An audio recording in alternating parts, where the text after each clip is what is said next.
आप मुझे ये बताएं कि एबीसी ने एक स्टेटमेंट दिया कि गुलाम हैदर का मैटर जो है वो गार्डियन कोर्ट या फैमिली कोर्ट की एक रेमेडी बनती है। तो मुझे बताएं क्या सीमा हैदर वहां पे इस वक्त एक इलीगल इमिग्रेंट है और जी क्या वो वहां पे जाकर गार्डियन कोर्ट की जो फैसिलिटी है उसको अवेल कर सकती है? ऐसा कोई इलीगल इमिग्रेंट जिसके पास कोई वहां के सिटीजनशिप नहीं है, वहां का कोई लीगल स्टेटस नहीं है, ना वो फॉरेनर है और वो अंडर इन्वेस्टिगेशन है, जो हाउस अरेस्ट में है और मुसलसल एटीएस और दीगर इदारे उसके ऊपर नजर रखे हुए हैं, तो क्या ऐसी कोई मामला उसको सिविल लिटिगेशन में अवेल कर सकती है इस तरह की रेमेडीज को वहां पे? एज पर माई नॉलेज मुझे नहीं लगता sir, as per my knowledge, क्योंकि इस तरह से जो आप गार्डियन वाला बता रहे हैं, आई डोंट थिंक सो ये चीज होगी इस तरह से। I don't think so. बिल्कुल सही बात है। अच्छा, इसमें एक चीज है, यहाँ पे हमारे पाकिस्तान में एक पिटीशन होती है हेबियस पिटीशन, कि जब कोई किसी शख्स को रॉन्गफुल कन्फाइनमेंट में रखा गया हो तो वहां पे हम उसकी हद तक कॉन्स्टिट्यूशनल कोर्ट, जिस तरह से हाई कोर्ट होती है, जिस तरह से सुप्रीम कोर्ट होती है, वहां पे जाके हम एक हेबियस पिटीशन उस शख्स को जो डेटेन्यू होता है, जो इलीगल कस्टडी में होता है, उसको रिकवर करवाने के लिए हम एक पिटीशन फाइल करते हैं। तो क्या ऐसी कोई रेमेडी भारत में भी मौजूद है? क्या गुलाम हैदर अपने बच्चों की हद तक ऐसी कोई रेमेडी अवेल कर सकता है? ऐसी कोई अपॉर्चुनिटी होगी, होती है वहां पे या नहीं? जी देखिए सर, जहां तक होती तो है, इसमें कोई वो बात नहीं है, ऐसे ऑलरेडी रेमेडीज हैं हमारे पास एंड डेफिनेटली कोर्ट्स तो एक ऑप्शन है ही। बट मेरा तो सर देखिए स्टार्टिंग से यही रहा है कि हम HCCH, HCCU और इन सिग्नेटरीज बॉडीज के साथ जाके डिप्लोमेटिक लेवल पे इस डिस्प्यूट को सेटल करने की कोशिश करें, क्योंकि डिप्लोमेटिक लेवल पे जो हो पाएगा मुझे लगता है वो ज्यादा इफेक्टिव होगा एज कम्पेयर टू अगर हम कोर्ट की कार्रवाई में जाते हैं। तो ये मेरा मानना है पर्सनली। डिप्लोमेटिक, जिस तरह से अभी आपने दो वर्ड यूज किए NCCU या इस तरह से, काइंडली आप इसका थोड़ा एब्रीविएशन और ये बताएं कि कौन कौन से इदारे हैं, ताकि नीचे बहुत सारे लोग जो जानने वाले देखने वाले हैं वो ले मैन है और टेक्निकल चीजों को बहुत सारे लोग नहीं समझते, तो वो अगर आप थोड़ा सा एक्सप्लेन कर दें और वहां पे प्रोसीजर क्या होता है जाने का। जी, हज कंसर्न प्राइवेट लॉ है सर, और बेसिकली चाइल्ड अबॉक्शन के लिए भी है अलग अलग। अभी देख लीजिए जितने एक्सप्लोजिव्स वगैरह होता है उनके लिए भी है। इंटरनेशनल ट्रीटी है जो पाकिस्तान ने भी साइन की, पाकिस्तान की साइन ट्रीटी में चाइल्ड अबॉक्शन इंक्लूडेड है, सिविल मैटर। और इंडिया के अंदर में भी ये चीज नहीं है, बट क्योंकि दोनों सिग्नेटरी हैं तो मेरे हिसाब से इसके अंदर डिप्लोमेटिक लेवल पे डिस्कशन हो सकता है। तो जो वो साहब हैं, वो जनाब है, उनको मेरे हिसाब से वहां पे पहले रीच आउट करना चाहिए डिप्लोमेटिक लेवल पे, फॉरेन मिनिस्टर पे और मिनिस्ट्री ऑफ एक्सटर्नल अफेयर्स पे, अगर हमें इस मैटर को अगर इस मैटर को हमें जल्द से जल्द सेटल करना है तो बेसिकली। जब FIR कट गई है तो इससे कुछ देर पहले आपके जो चीफ मिनिस्टर हैं योगी साहब, उन्होंने स्टेटमेंट दिया था जो कुछ भी करना है कोर्ट में करना है, हम कुछ नहीं कर सकते। तो इसमें जो अवायदे होंगे, साहब CM है, मिनिस्ट्री ऑफ एक्सटर्नल अफेयर्स, माननीय फॉरेन मिनिस्ट्री हमारी, और माननीय जो फॉरेन मिनिस्टर साहब हैं बेसिकली उनका इसमें डिप्लोमेटिक लेवल पे मेरा मतलब वो है।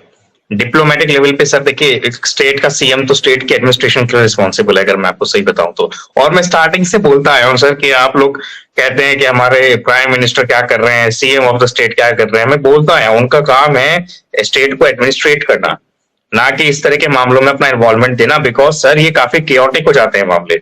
इन्वॉल्वमेंट देने में कोई प्रॉब्लम नहीं है, लेकिन मामले केओटिक हो जाएंगे। इस केस के अंदर फॉरेन मिनिस्ट्री जो है, आप ये देखें, उनको कभी भी ट्रिगर नहीं किया था कि भारत की फॉरेन मिनिस्ट्री क्या कर रही है और मिनिस्ट्री ऑफ एक्सटर्नल अफेयर्स क्या कर रही है, फॉरेन मिनिस्टर क्या कर रहे हैं इसमें स्पेसिफिकली। हमारे सिग्नेटरी जो दोनों जिस ट्रीटी की सिग्नेटरीज है वहां बात क्यों नहीं करी जा रही, मेरा तो सर यही मानना है। आगे जो उनके करंट के वकील साहब हैं, हालांकि आज तक मेरा उनसे रास्ता हुआ नहीं है, सुप्रीम कोर्ट के वकील हैं और रोशन अली अजीम साहब है, वो उनकी प्रोसीडिंग्स कर रहे हैं, वो करें। हमारी तरफ से आज भी वही बात थी, कल भी वही बात है कि भाई जब भी हमारी अगर जरूरत पड़ी तो हमारे दरवाजे खुले हैं सर, सिक्योरिटी के लिए, इन के लिए, आउट के लिए, नेगोशिएशन के लिए। That's it. कुमार साहब, सर आप अंजू का क्या मुस्तकबिल देख रहे हैं भारत में सर? सुना कि बड़ी मुश्किल में वो तो लीगली किस तरह उसके लिए आसानी पैदा हो सकती है उसके लिए? सर देखो, अंजू का मुझे पहली बात तो एक चीज में क्लेरिफाई करना चाहूंगा शाहिद साहब कि मुझे इतना अच्छे से पता नहीं उसका केस के बारे में, क्योंकि मैं उसमें इतना इन्वॉल्व नहीं हूँ। और जहां तक मेरे को लगता है लीगल है वो, उसमें कुछ भी इलीगल वाली बात नहीं है। और प्रॉब्लम्स तो देखिए इंडिया के अंदर होगी तो सिर्फ सोशल मीडिया पे होगी, मीडिया ट्रायल्स चलेंगे डेफिनेटली, और लीगल ग्राउंड्स के ऊपर क्या है इसके लिए मुझे। जी मैं सर एक जनरल एक सवाल कर लेता हूँ आपसे। मिसाल के तौर पर एक क्रिश्चियन लड़की वो इसी तरह पाकिस्तान आती है और यहाँ अपना धर्म तब्दील करके, अंजू को छोड़, अंजू नहीं है, जनरल बात करना है, वो धर्म हाँ। तब्दील करती है, शादी कर लेती है, उसके बाद वो जरूरत पेश आती है, वापस चली जाती है, तो उसका जो पहले वाला निकाह था इंडियन कानून के हिसाब से वो अभी खत्म है या वो अभी भी वैलिड है, वो उसकी तलाक नहीं हुई? अगर उसने कोई गलत स्टेप उठाया तो उसके बाद उसके जो भी मुहर्रिकात हैं उसका उसको सामना करना पड़ सकता है। उस लीगलिटी के ऊपर बात करें आप सर। सर एडल्ट्री पहली बात तो इंडिया में क्राइम कंसिडर नहीं किया जाता है प्रॉपरली, और एडल्ट्री के बेसिस के ऊपर तलाक हम एग्रीमेंट नहीं कर सकते कि हाँ यार ये तलाक है। एडल्ट्री एक अलग चीज है, एडल्ट्री इसमें बिल्कुल भी कोई इन्वॉल्वमेंट नहीं रखती। तो डेफिनेटली एक जवाब में आपके सवाल का स्ट्रेट जवाब दूं तो डेफिनेटली सर वो चीज अभी भी वैलिड है। निकाह उसका वैलिड है, निकाह उसका Valid वैलिड है है, सर। अभी भी वैलिड है सर। तो जैसे तो अंजू के बारे में तो ये चीज है कि कानून क्लियर है कि अंजू के पास कोई गुंजाइश नहीं है, उसका पहले वाला निकाह वैलिड है, और उसके बाद अगर उसने कोई गलत काम किया है तो कानून पे उसको कटहरे में सामने लाया जा सकता है, उसको सामना करना पड़ेगा। तो सीमा के मामले में अपोजिट क्यों है? मीडिया भी आपको अपोजिट बात कर रहा है, वहां लोग भी अपोजिट बात कर रहे हैं, हमारे महापुरुष एपी सिंह साहब भी अपोजिट बात करते हैं, अंजू ने गलत किया है, झूठ बोला है, सब कुछ किया है, सीमा ने जो कुछ किया है सही किया है सर। तो उसमें तजाद क्यों है? देखिए मीडिया तो क्या है सर, मीडिया का वो सिंपल सा फैक्ट है, बुरा मत मानेगा मेरी बात का शायद साहब, लेकिन जनरली नहीं जरूर, क्योंकि आप एक मीडिया पर्सन है, आप भी हमारे लिए काफी वो है। जी जी जी जी देखिए मीडिया का तो क्या है सर, मीडिया तो डेफिनेटली वही बात करेगा जिसमें उनको टीआरपी ज्यादा मिलेगी। बिकॉज आप एक बेसिक सा फैक्ट सोचें, अगर यहाँ पे मीडिया एक्सपोज करने लग गया तो लोग क्या कमेंट करेंगे? डेफिनेटली लोग ये कमेंट्स करेंगे कि भाई अच्छा है, मीडिया ने बहुत अच्छा काम किया, डेफिनेटली तो बाहर होनी चाहिए।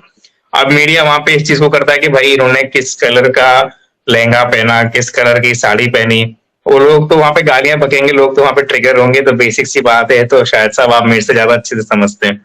मीडिया तो बस ये है कि बस जहाँ ट्रेंड होगा वहीं पे वो बेसिकली जाएगा, अगर मैं आपको साफ बताऊं तो। आप बुरा मत मानेगा प्लीज मेरी बात का, लेकिन ग्राउंड जी तो यही बात है। हमें जब हम कोर्ट में रिपोर्टिंग करते हैं कि मिसाल के तौर पर एक आलूदगी पोल्यूशन के हवाले से केस की समाअत होती है, तो कोर्ट में समाअत हो रही है, जो रेलिवेंट डिपार्टमेंट है उन्होंने रिपोर्ट लाए और सिंपल सी बात हुई, कोर्ट ने कहा कि चलें जी next week next report next department जो है जमा कराए, सिंपल हो गया। तो उसके बाद अगर हम ये सिंपल कहें कि जी ये इशू था, ये इशू था, जज साहब ने ये कहा, ऑर्डर ये हुआ, तो वो न्यूज हाईलाइट ब्रेक नहीं होगी जिसमें कहेंगे जी हम बड़ी आशा कर देते हैं आपको ऐसा कुछ नहीं होगा, सिंपल शायद नीचे ट्रिगर चल जाए वरना कुछ नहीं होगा। अब हमें क्या करना पड़ता है जी, जज साहब ने फलान डिपार्टमेंट के बंदे को झाड़ पिला दी, गुस्सा कर दिया, उसको डांट दिया, तो वो खबर लाजमी चलेगी, हालांकि होगा सिंपल ऑर्डर में। तो हम अक्सर अपनी जबान में लिखते अदालती जज का या फलान जस्टिस का इजहार बरमी, तो उसमें खबर छोटी सी होगी लेकिन ऐसी बड़ी करके पेश होगी कि आप सोच भी नहीं सकते। तो वहां पर भी यही होगा। अच्छा लोकेश सर, मेरा आपसे एक सवाल है सर, मेरा आपसे एक सवाल है, आप ये बताइए कि इतना मीडिया में बड़ा पिक्चरें ऑफर हो रही हैं, मूवीज ऑफर हो रही हैं सीमा हैदर को, तो क्या ये बात योगी जी के कानों तक जाती नहीं होगी कि भैया पाकिस्तान की आई एक औरत यहाँ आके सेलिब्रिटी बन गई और तुम कर क्या रहे हो? उन्हें समझ मतलब उन्हें पता नहीं है सर इस बात का? देखिए साक्षी जी, आपका सवाल बहुत अच्छा है, थोड़ा हाईलाइट करके मैं इस बात का आंसर दूंगा और थोड़ा मीडिया के स्टाइल से आंसर दूंगा। हालांकि हुसैन साहब उसके अंदर हमसे ज्यादा बेहतर है, बट फिर भी हम भी ट्राई करेंगे कि भाई हम उस हिसाब से बात कर पाए।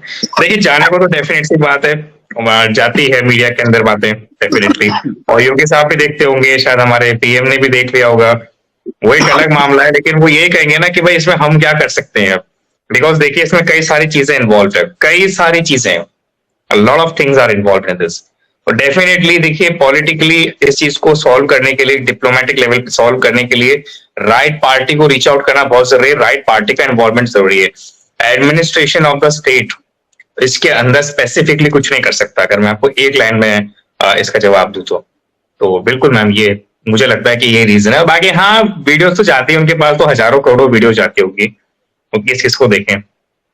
पर्सनालिटी के हिसाब से बताएं तो ऐसे टाइप के जो वकील साहब होते हैं इनको हम बोलते हैं पॉलिटिकल लॉयर्स बेसिकली, जो कि आप ये देखें सर आर्ग्यूमेंट जिनका स्ट्रांग है, मैं उनके आर्ग्यूमेंट पे कोई क्वेश्चन नहीं कर रहा, लेकिन जो पॉलिटिकली मैटर को लेके जाते हैं, एक लाइन में बोलो तो सेटिंग करके जो चलते हैं, अगर सही बताऊं तो जिनके जज से सेटिंग होती है, जिनकी आप ये देख लीजिए इनडायरेक्टली, मतलब सेटिंग इन द सेंस काफी अच्छे से वो मतलब फेस वैल्यू है उनकी, setting in the sense face value, और काफी अच्छे उनके डिपार्टमेंट्स में ये अलग बात अलग इंडिया में भी होती सीबीआई से लेके है।